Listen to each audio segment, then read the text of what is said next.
The lights went out in there. Did you notice that? Something is happening. You know, I'm trying to shed light on the injustices of our system. I am innocent, and that's why I'm going to trial.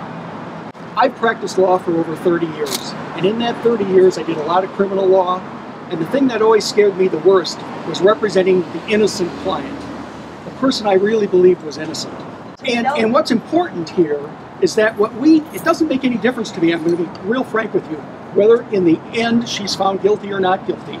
What's important to me is that as a judge, she needs to understand how people get swept up into the criminal court system and how innocent people are swept up into that system, and that they need an advocate who's going to represent them, and they need a judge who's going to be fair and not prejudge the case. So if she is found guilty this month in Dakota County, you don't think that should have any impact on her candidacy or the endorsement or any of this? I'm going to be voting for her, irregardless. And I would tell other people to vote for her, irregardless. What I filed today was a complaint not only against Patrick Burns, but the Republican Party Executive Committee. What I filed today was against Pat Awada Anderson, who I believe had deputized Patrick Burns to talk to me all of these several weeks. I do have, and I also filed against Keith Downey individually and personally. I filed a complaint for violations of the Fair Campaign Practices and Campaign Finances Act. As a Supreme Court Justice, I'm going to be learning a lot of laws, and I learned this law, and I believe that the facts, and it's like Dragnet, the facts and only the facts, violated civil laws and criminal laws. What are you accusing them of doing? Well, what law did they break by asking you to repudiate the endorsement? There's two laws. One is that you cannot coerce a candidate into repudiating an endorsement. The other is that they disseminated materials that were false about me and reckless about me. After that phone call that I recorded, I wrote a letter to Keith Downey, not repudiating my endorsement, which is in here. And at 2 o'clock that afternoon, Keith Downey disseminated a letter that included a memo from Doug Seaton and other attorneys that made false claims about me. What did they say? What were the claims? Well, they basically said I have several civil and criminal actions against me. They said that if I do become judge, I will promptly be violating the Board of Judicial Ethics. It was pure speculation. It was hearsay. In addition, I would add that the letter appears to be the end of the threat. In other words, the threat and the coercion were first made, and then when she wouldn't resign and withdraw, they carried out the threat. And it's part of that coercion that is also a criminal act. And if you noticed on Justice Lillyhog's blog, he is gathering up endorsements for lawyers.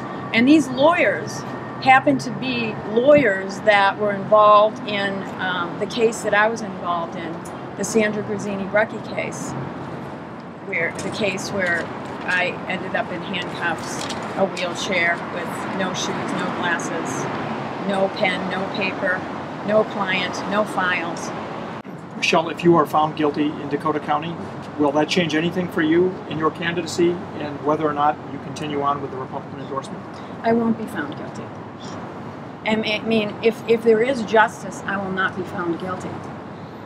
I have, by the way, I've invited all of the media to the trial, and I'm inviting all of you to hurry up and get your bid in, or whatever you want to call it, because I have a motion on for September 10th so that my Sixth Amendment right can be vindicated.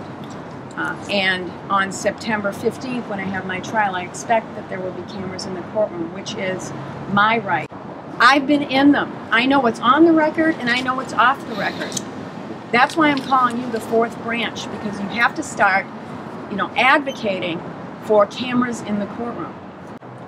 Meaning the police did not adhere to the laws. I invoked a statute when I got stopped and knew that the officer was lying. I invoked a statute 169.91. I invoked that statute, which says I have an immediate review to go see a judge.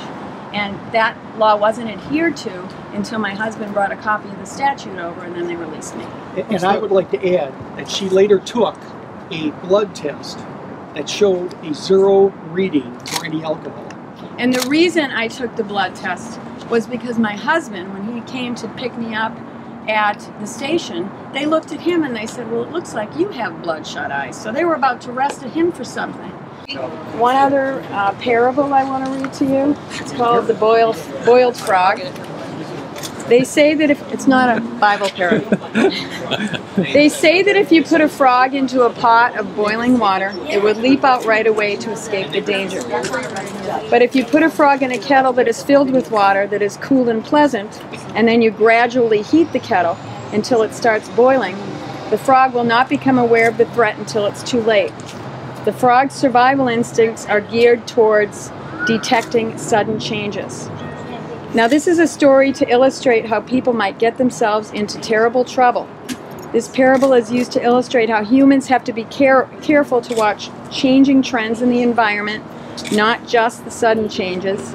Yeah, I'm Michelle's husband. Of course, I support her. Yes, I'm Michelle's husband. Well, you've had an interesting few months here. Yeah, but I've been through mediation classes and courses, and I see a great. I'm just going.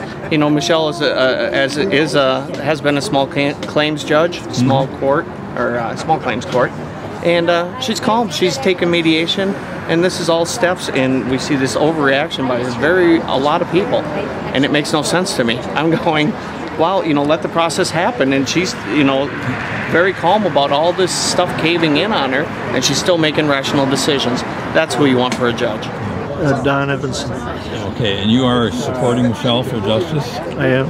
Were you at the convention? I was. Okay, and were you there when she was endorsed? I was. Okay, and I take it you voted for I did. I was on the committee. Okay. The Judicial Elections Committee.